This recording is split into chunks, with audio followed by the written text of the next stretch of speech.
Layla had always been a light in the market streets. Her laughter could turn heads faster than the rarest silk. Raised by her grandmother after her parents had passed, she grew up weaving fine fabrics and mending clothes, her fingers nimble and skilled. But what truly drew people to her was her spirit, kind, curious, and unafraid to speak her mind in a world that often demanded silence from women. She was not wealthy, but her work was respected, and many admired her beauty, skin like warm honey, eyes as bright as the sky before a summer storm. It was at the age of 19 that her life began to twist. Yaris, a merchant twice her age, had recently grown in wealth and influence. His caravans brought spices, cloth, and rare gems from distant lands. Widowed, with a reputation for ruthlessness in business, Yaris was known to many but loved by few.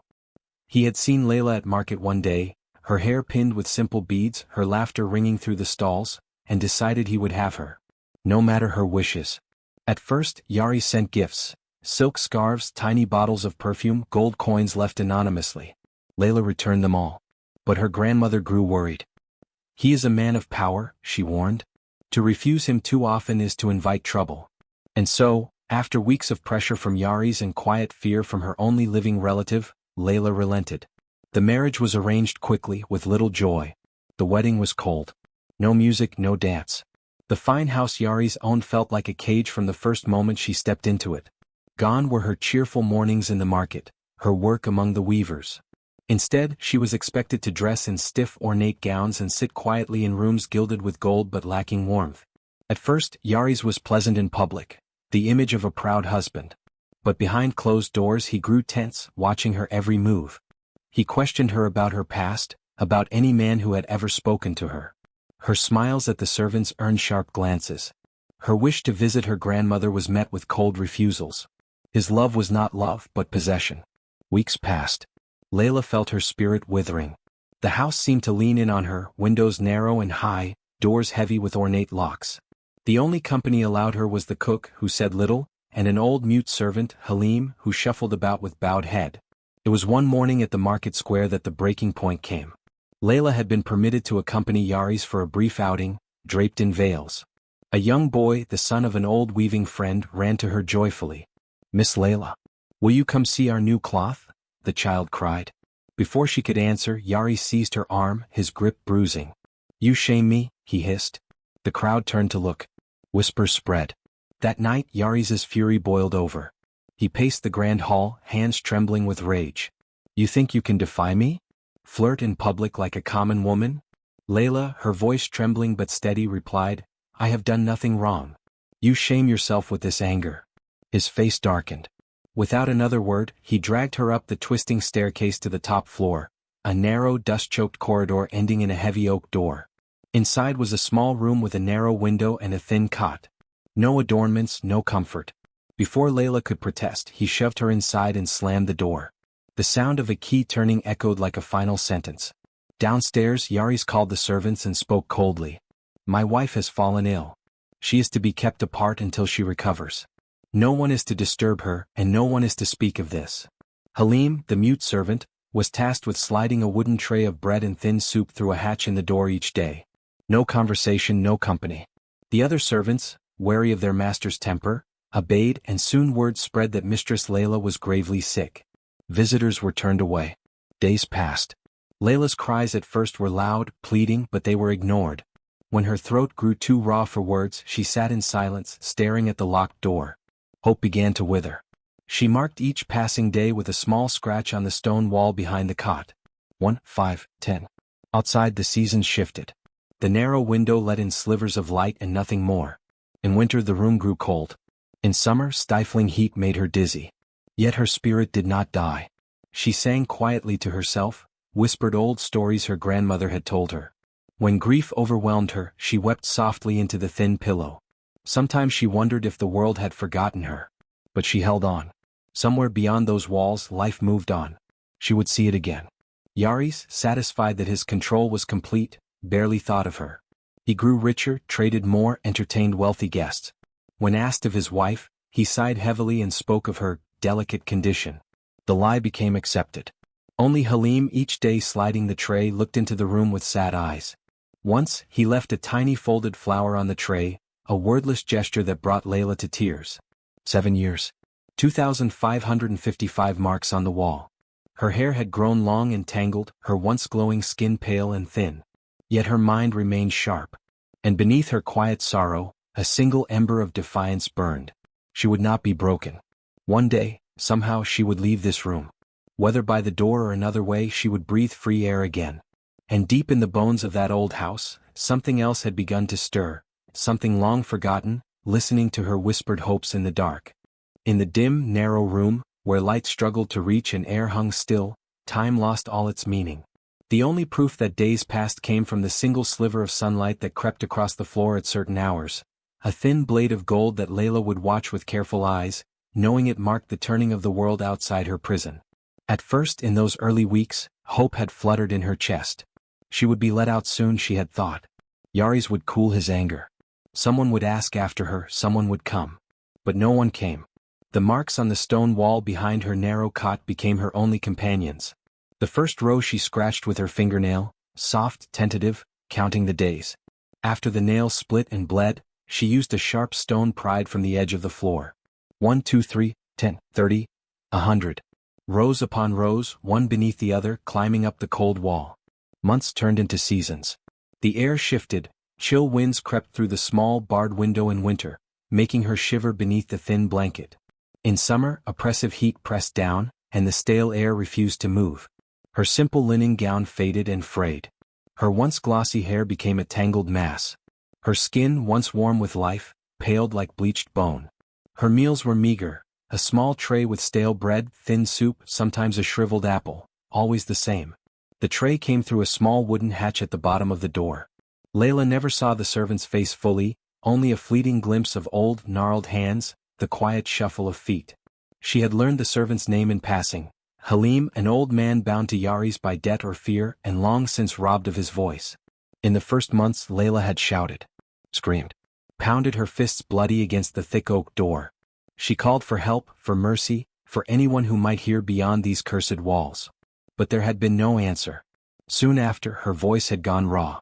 Her throat burned with pain. Her cries faded to whispers, then silence. She realized then, no one was coming. The house below must have been told lies.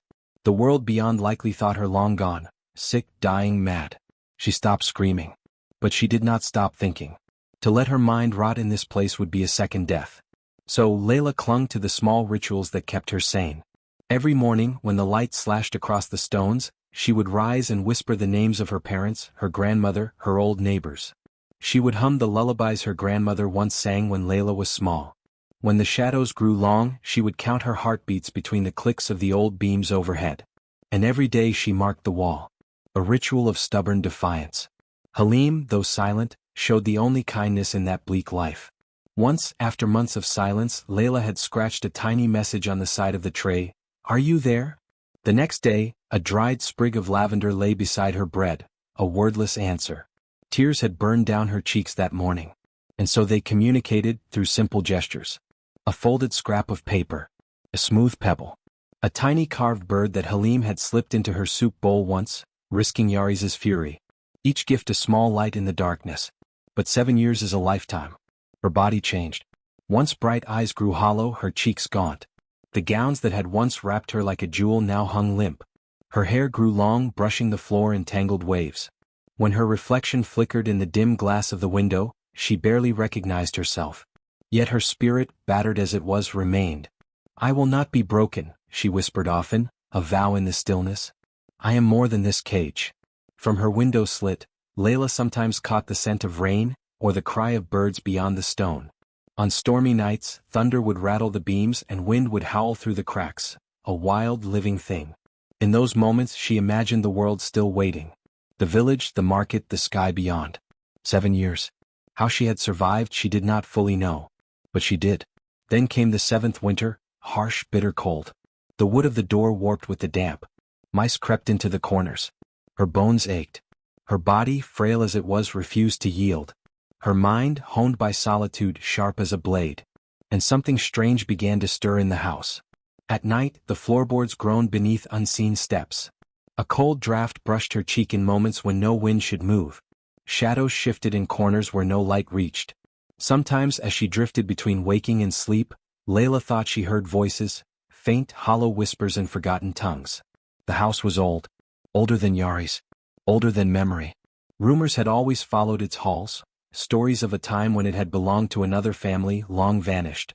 A tragic past, the villagers had said. A curse perhaps. In those coldest nights, Layla began to feel a presence, something that watched and listened. Not cruel. Not hostile. But waiting. One evening, after Halim's silent visit, the old servant lingered on the other side of the door. A scraping sound, metal against wood. A faint knock, 3 soft taps. Then silence.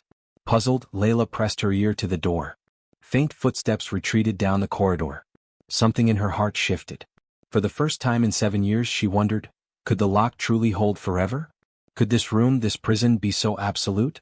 And in the shadows of the house, unseen by all, old forces long dormant began to stir, drawn by her will, her unbroken spirit. The years had dragged on. But the end of her captivity was nearer than anyone knew. The 7th year began with a breath of change in the air, though Layla could not yet name it. A heaviness clung to the cold stones of her prison room, as though the house itself had grown tired of its own secrets. Even the morning light seemed weaker now, barely stretching across the floor. She kept her rituals. She still marked the wall, though space had long since run out. She whispered names and old songs to herself. Her body had grown weaker over time, her limbs thin and bones sharp, but her mind, sharpened by solitude, remained watchful. That was how she noticed it first. A sound. Soft footsteps. Slow. Deliberate. But not from Halim, whose tread was slow with age, shuffling and careful. This was different. It came late at night, when no food would be delivered, when even Yari's would be long asleep. Footsteps. Soft leather on stone. Moving past her door. Pausing. Then continuing. The first time she thought it a dream. A trick of her mind, worn thin by years alone. But then it came again. And again. Each night, just before the moon reached its peak, the footsteps would return, passing her door, hesitating there as if listening. Layla pressed her ear to the wood one night, breath held tight. The sound was clearer this time. A faint, almost inaudible whisper accompanied the steps, a dry, rustling voice too soft to make out words. She waited, heart pounding, but no knock came. No hand reached for the latch. Only silence returned, leaving her in the dark. It was not long before other things began to change. Her narrow window slit high in the wall, barely allowed her a view of the sky. Yet now, in its faint reflection against the glass at night, strange shapes sometimes flickered. A blur of pale light, there then gone. A shadow, too tall, too thin, standing where no one could stand, for the corridor outside held no window. At first she feared madness.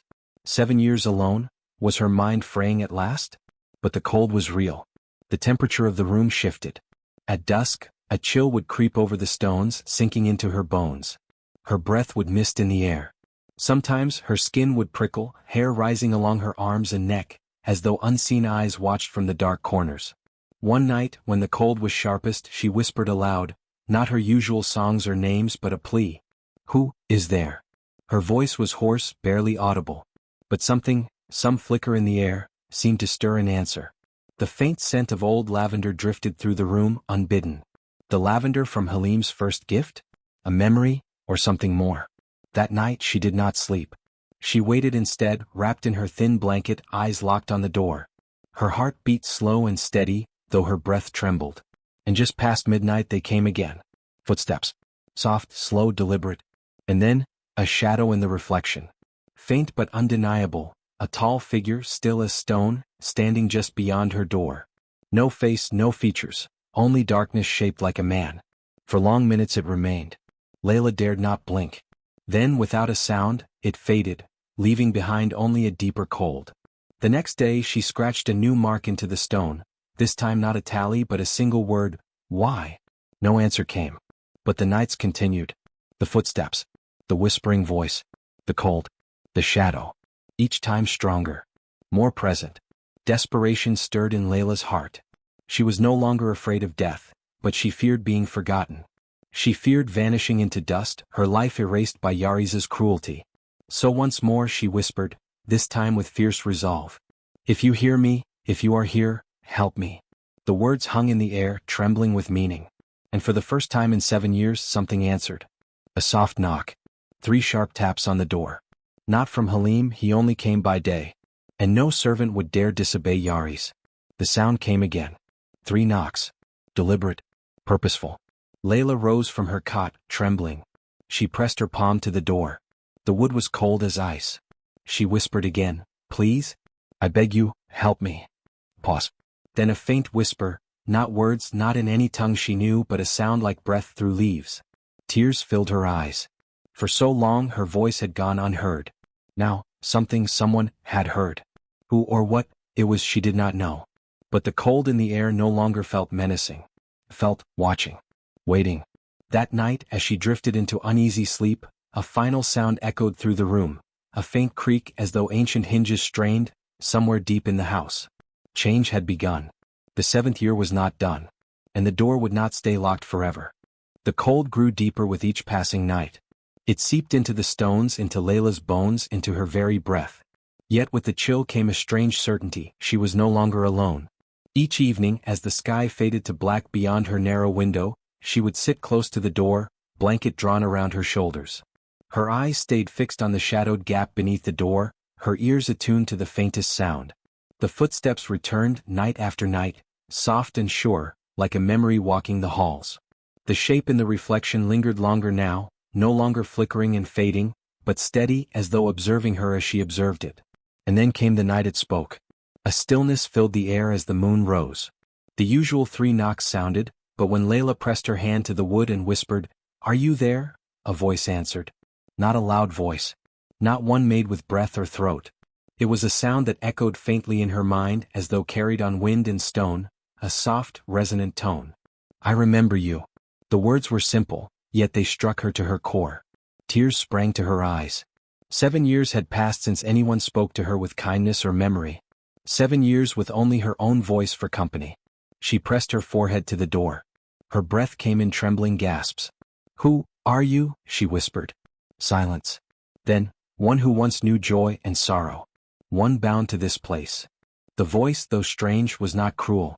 There was sadness in it. A weight of years. It was not alive, not in the way she was, but not entirely dead either. Something caught between. And it remembered her.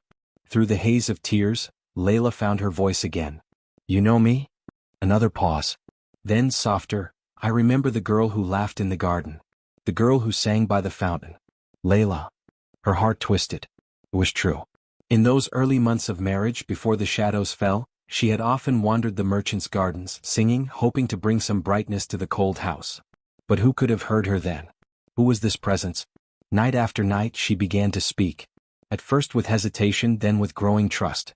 She told the unseen voice of her childhood, of her mother's gentle songs, of her father's warm embrace before sickness took him. She spoke of her dreams, to be a healer, to help those in need. She spoke of how Yaris had come, so proud and distant, how the marriage had bound her like a chain. She told of the quarrel, of the lock turning in the door, of 7 long years alone. And the voice listened. Always. Sometimes it would answer with soft murmurs, "Cruelty should not be so." Or, "Time binds all things, but not forever." When she wept, it would whisper, "Do not yield." When her strength waned, it would murmur, "Hope remains." And hope, indeed, began to stir in her again, small at first, fragile as a newborn bird. But hope. For the first time in years she was not only surviving. She was heard. She mattered. The presence knew things no servant would. It spoke of Yaris's growing madness, of servants fearful and silent, of dust gathering on the merchants' ledgers. "You are not forgotten," it told her. "In places unseen the truth waits." More than that, the voice seemed to know her heart. "You are strong," it said. "Stronger than chains. Stronger than stone." One night, Layla gathered her courage and asked, "Are you a ghost?" A long silence followed. Then, once, "I had form. I had breath. Long ago. Now, only will remains." The sorrow in those words made her heart ache. Whoever this presence was, they too had suffered. Bound here as she was bound. "Why help me?" she whispered. The voice was soft. "Because once, I was left behind. No one heard. No one saved me. But I hear you. And you will not be left." Tears rolled down Layla's cheeks. For so long her world had shrunk to stone and shadows. Now, through the darkness, a thread of connection stretched. Each night she spoke more, her voice steadier, her spirit lifting. She laughed again, though faintly. The voice seemed pleased. "You begin to return," it said. As it should be. She no longer feared the cold. It was a sign her unseen friend was near. Even during the day the room felt different now, lighter as though unseen eyes watched over her. Her despair lessened. She began to hope, not for Yaris's mercy but for freedom. Somehow. Late one night after many such talks the voice whispered something new. Soon. The wheel turns. Layla pressed close. What do you mean? But no further answer came. The cold faded. Silence returned. Yet in her heart, a new certainty burned. Change was coming. The 7th year was not yet done. And the one who would free her was already here. The nights grew longer, deeper, filled with whispers that brushed the corners of Layla's mind. Since the voice had first answered her, hope had taken root, but with hope came new questions. Who was this spirit? Why did it remain here in this place of sorrow and stone? The voice never gave its name. It answered her words with kindness, sometimes with grief, but always with an air of unfinished business. The more they spoke, the more Layla sensed a connection between her own captivity and the spirit's restless existence. One cold evening, as rain tapped against the small window and the wind moaned through the beams, Layla pressed her palm to the door and whispered into the gloom. I wish I knew who you are, she said softly. I wish I could help you as you help me. For a long time there was only silence. Then, faint and fragile, the voice stirred. You should know. The words seemed to tremble with age, with sorrow. Layla's breath caught. She leaned closer, heart racing. Please, she whispered. Tell me. Another long pause. Then, in words slow and heavy, the spirit began to speak, not in riddles but in memories. Fragments at first, like scattered pieces of a broken mirror. But slowly they formed a picture that chilled her to the core. I was young, the voice murmured. Bright with life, proud of my craft. Images filled Layla's mind, not her own but not entirely foreign. A young man with clever hands, weaving patterns in silver and gold. A craftsman known in the town for his skill. I made beauty. For this house. For him. For Yari's. Layla's heart pounded. You worked here? She whispered. Yes, long ago. Before you. Through those whispered words, the past unfolded. The young man had been summoned to craft a set of ornate jewelry for a wealthy merchant's bride-to-be, Yaris's first wife. A commission that should have brought honor. But jealousy had poisoned the merchant's heart. The craftsman's growing favor among the household, the whispered smiles between him and the young bride, these stirred a darkness in Yari's. He thought, she loved me, the spirit whispered. But there was no sin. Only kindness. Layla pressed her hand to her mouth. She could see it now, a young woman trapped in an unkind marriage, finding brief comfort in a gentle soul. And a man so twisted by jealousy he saw betrayal in every glance. He called me, to this room, the spirit said. A gift, he said, for the bride. A lie. Layla's blood ran cold. The very room in which she now sat. The room where 7 years of her life had been stolen. He struck. Again, and again. Pain bled through the spirit's voice, old pain but unforgotten. No justice. No voice. Only silence. Layla's heart broke for him. She felt the walls around her as if for the first time, no longer just her prison but a tomb for another wronged soul. For years the spirit had remained, bound by the cruelty of that act. His story untold, his death unavenged.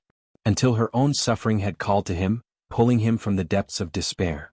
You heard me, she whispered, tears on her cheeks. Through my pain, you heard. Yes, the voice answered. Too trapped. Too wronged. The same chains. Layla wiped her tears and pressed her palm to the door again. You are not forgotten, she vowed. Not anymore. I will remember. I will speak your truth. The air around her seemed to warm, faintly, in gratitude.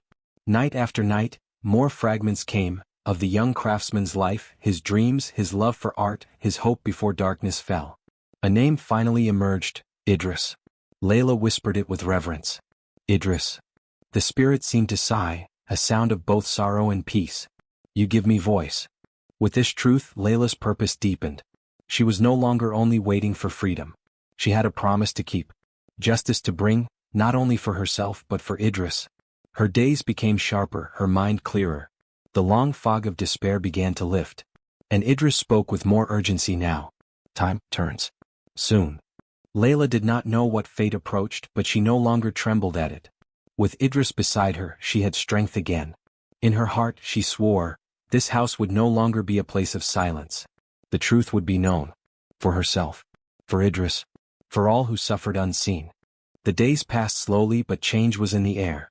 Layla could feel it, subtle at first, like a breath-stirring long stagnant dust. Ever since Idris had shared his story, something had begun to shift in the heart of the old house. The silence no longer felt absolute. The darkness seemed thinner, as if watched by unseen eyes. She marked each passing day with a fresh scratch on the wall, but her despair had faded. There was a new determination in her movements, in her voice when she spoke to Idris through the gloom. "You gave me your truth," she whispered one morning, fingers pressed against the cold wood of the locked door. "Now we will see if this house remembers justice."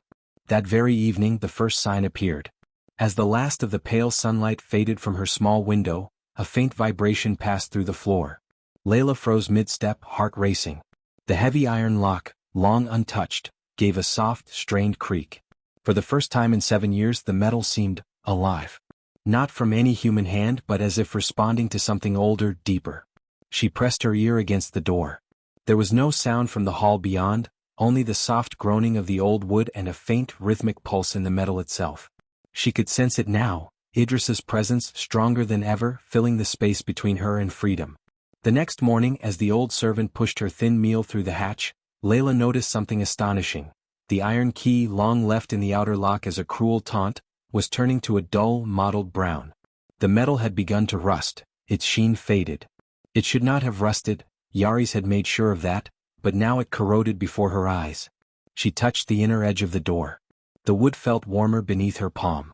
Not hot, not alive, but charged. Awakened. That night, she whispered to Idris again. "You are growing stronger." The voice, soft as always, echoed faintly. "Not only me. You."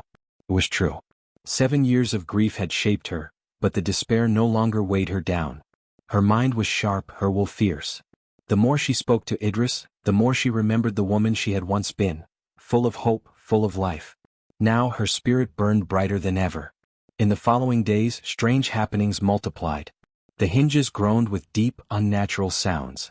The bolts quivered faintly without touch. A small crack formed near the upper frame of the door, thin as a thread but new. Sometimes when she slept, Layla dreamed of the house trembling, of chains snapping far below in unseen places. And then came the night of the half-drawn bolt. The air had grown colder than usual, the shadows thicker. Layla sat awake long past midnight, speaking softly to Idris. Suddenly, a shiver of energy surged through the room. The heavy iron bolt that held the door, long stiff with age, shifted with a sharp, echoing click. The sound rang through the room like a shout. Layla gasped and turned. Before her eyes, the bolt, without a hand to touch it, began to slide, inch by inch. It stopped halfway. A trembling breath left her lips. For a long moment all was still. Then Idris's voice, low and sure, filled the room. "The lock weakens." Layla pressed her palm to the door, trembling with fierce hope. "It is not just your power," she whispered. "It is mine too." She understood now. The spirit's growing strength was tied to her own. Her rising will to be free, her refusal to break beneath 7 years of cruelty. They were joined now, bound by the same hunger for justice. Every moment she refused despair, Idris grew stronger. Every choice she made to live, the house's grip loosened. "You will be free," Idris whispered. Tears welled in her eyes, not from grief, but from the fierce certainty building within her. The house had kept her caged in silence for so long. But its time was ending. The lock was weakening. The walls were trembling. And her spirit burned bright with the promise of the life that waited beyond. The next dawn broke pale and cold, but Layla stood tall, her heart beating strong. She touched the door and smiled faintly. "It won't be long now," she whispered. "You and I, we will not be forgotten." The house seemed to groan in answer. The storm began at sunset, low thunder rolling across the rooftops, clouds churning above the city. Layla sat in her usual place near the door, heart heavy with expectation. This was the 7th anniversary of her imprisonment. 7 years to the day since Yaris had locked the bolt and walked away. 7 years since her world had shrunk to 4 walls and a narrow window to the sky. But tonight was different. She could feel it in her bones, in the charged air of the house. Idris's presence filled the room, stronger than it had ever been. "It is time," the spirit whispered. Lightning flashed beyond the narrow pane. Rain lashed against the window. Layla pressed her hands to the door, her heart pounding. The rusted key, long corroded, had crumbled days ago. The bolt stood half-drawn, trembling softly with each gust of wind. The door itself groaned beneath her palms as if yearning to give way. A sudden crack of thunder shook the house. With a sharp snap, the bolt shot back. The door burst open on a wave of unseen force. For a moment, Layla stared, frozen between hope and disbelief. Then she rose, bare feet touching the cold floor. No one stood in the hall beyond. No footsteps, no shouts. Only shadows, thick and deep, cloaking the staircase. "Come," whispered Idris. "The way is clear." Layla stepped across the threshold, breath caught in her throat. After so many years, the hall beyond felt immense, foreign. Yet her feet moved steadily as if guided by unseen hands. The house was eerily silent. Servants, who should have been awake, lay slumped in corners, deep in unnatural sleep. Their chests rose and fell in slow rhythm, oblivious to the storm outside or the woman walking among them. The old walls seemed to pulse faintly with Idris's power, shadows twisting and parting before Layla's steps.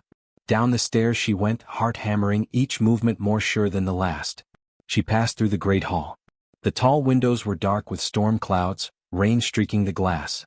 Beyond them, the city lay shrouded in night. Near the hearth she paused. There, sprawled in an ornate chair, lay Yaris, her husband, her captor. His fine robes were stained with spilled wine. His face sagged in drunken stupor, mouth half open, breath reeking of sour liquor. One heavy ringed hand dangled toward the floor.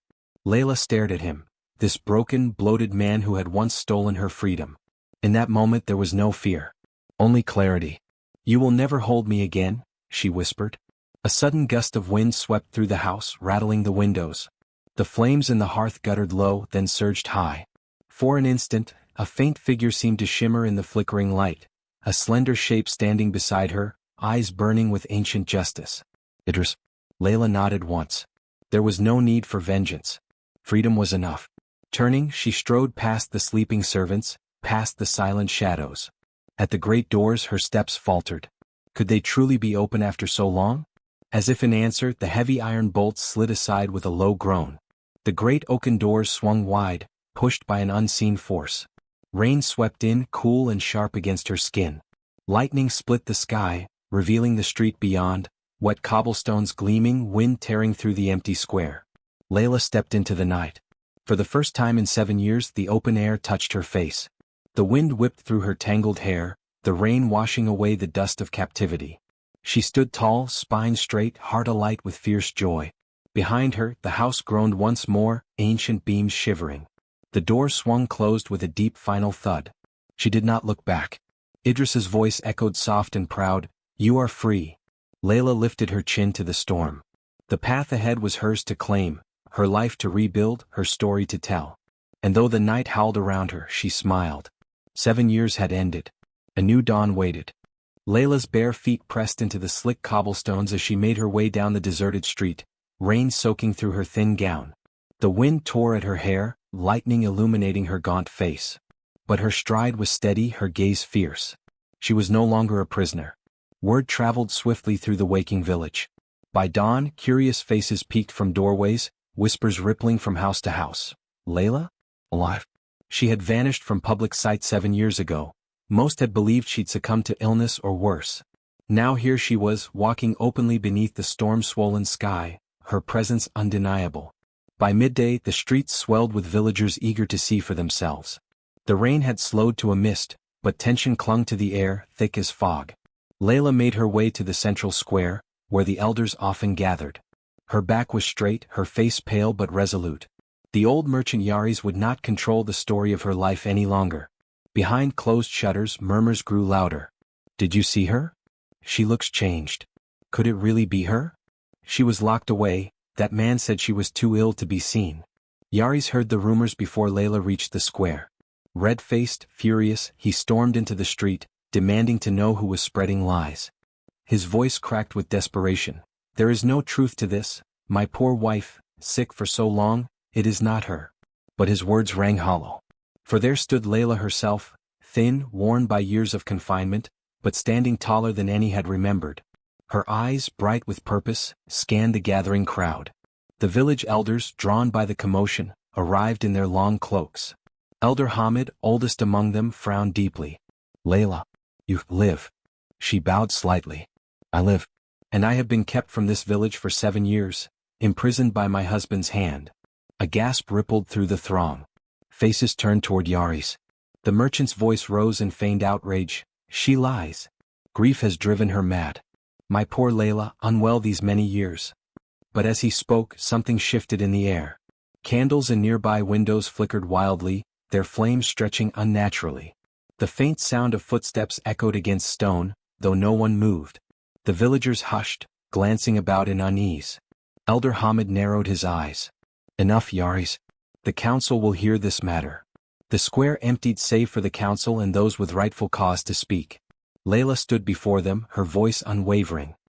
He locked me in an upper room. For 7 years I saw no soul save one old mute servant. My family and friends were told lies. I was given no choice, no freedom. Yaris laughed, brittle and forced. Madness. She invents this tale. But again the air grew chill. A low, hollow voice whispered through the chamber, not from Layla's lips, nor from any present. I remember. The elders stilled. Eyes widened. Yaris paled. Candles guttered, shadows deepened. Elder Hamid's gaze sharpened, his voice grave. There is more here than mortal speech. And then villagers began to step forward, quiet voices adding pieces to the puzzle. I remember when she disappeared, and no one was allowed to visit. The servant boy said no physician came or went. I saw her window shuttered year after year. The tide of truth swelled. Yaris faltered, sweat beading his brow. Baseless rumors. No proof. But the spirit's presence thickened the air, shadows whispering from every corner. A nearby candelabrum toppled of its own accord, flames flaring high, casting Idris's faint silhouette upon the wall. A collective breath was drawn. One of the younger elders, voice shaking, spoke, "The spirit of one wronged walks here." The crowd pressed in from the square, now murmuring not with doubt but outrage. The council chamber rang with certainty. The truth could no longer be denied. Yari stumbled back, his face drained of color. No silvered tongue could protect him now. Layla's eyes met his, no longer filled with fear, but with justice long awaited. The elders rose. A full council would be called. Testimonies would be heard. The merchant's old crimes, long buried beneath wealth and deceit, would see the light of day. And through it all, the presence of Idris, the unseen witness, would ensure no lie would hold. The truth had returned to the village. And it could not be hidden again. The village had not known such a gathering in many years. By decree of the elders, the council met in full beneath the great sycamore in the heart of the square. The news had spread beyond their small town. Neighboring villagers arrived in carts and on foot, eager to witness justice for a wrong too long hidden. Layla stood tall before the assembly. Her hair, though streaked with silver from the years lost in darkness, was brushed neatly. A simple shawl covered her thin shoulders. Her gaze was steady, unwavering. Yari sat surrounded by guards, his once fine robes in disarray, sweat beading his forehead. The merchant's allies, once so quick to flatter him, had abandoned him, unwilling to stand against the tide of truth. Now, even those who once profited from his wealth murmured against him. Elder Hamid's voice rang clear over the gathered crowd. Yaris, son of Malin, you have been accused by your wife of cruel imprisonment, deceit, and the concealment of her fate for 7 years.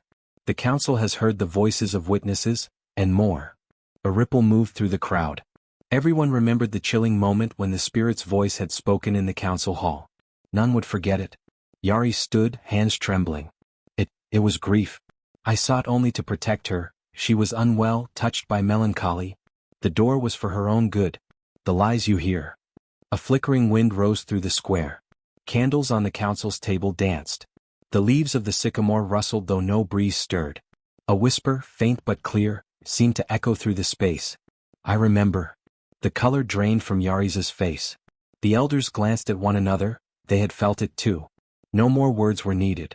With a heavy voice, Elder Hamid spoke, "Your guilt is beyond question. You have stolen 7 years of life from an innocent woman. You have broken the sacred trust of marriage and lied to this village. You shall be merchant no longer, nor hold place among us." Another elder rose, "You are banished from this village. You will depart this day, and if you return, it shall be under guard and judgment." Yaris opened his mouth to protest, but no sound came. His legs weakened. The guards took him by the arms and led him from the square, a broken man.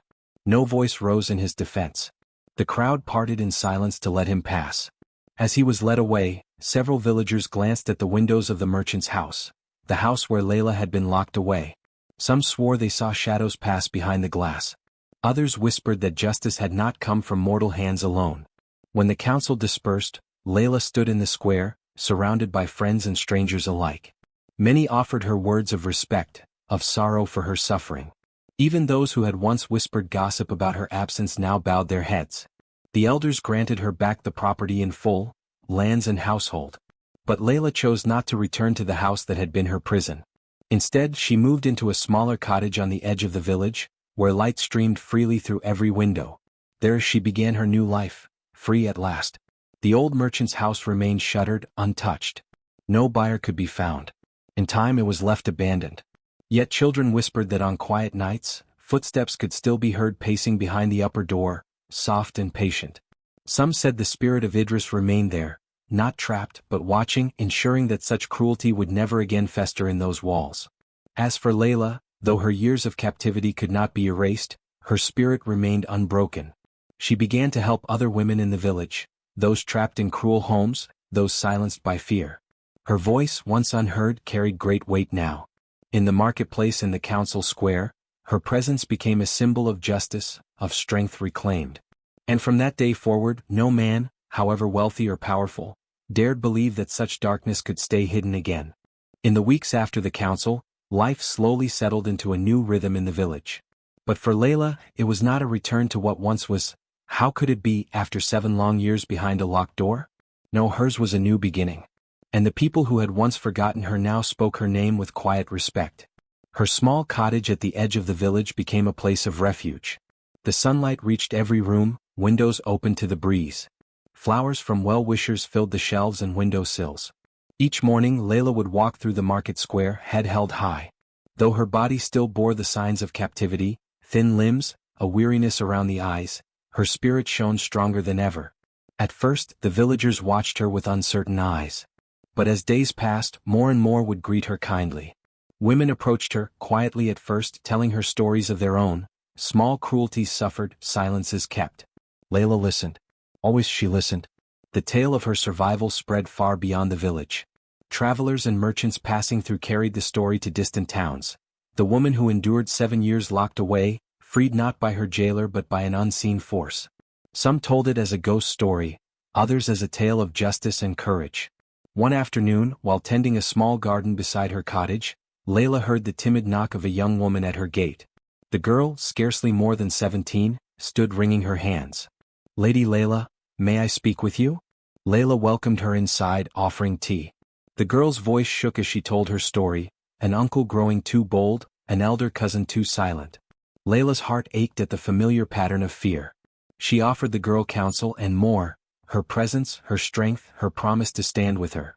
Word spread. In time more came. It was not long before her home became known as a place where no woman's voice would be ignored.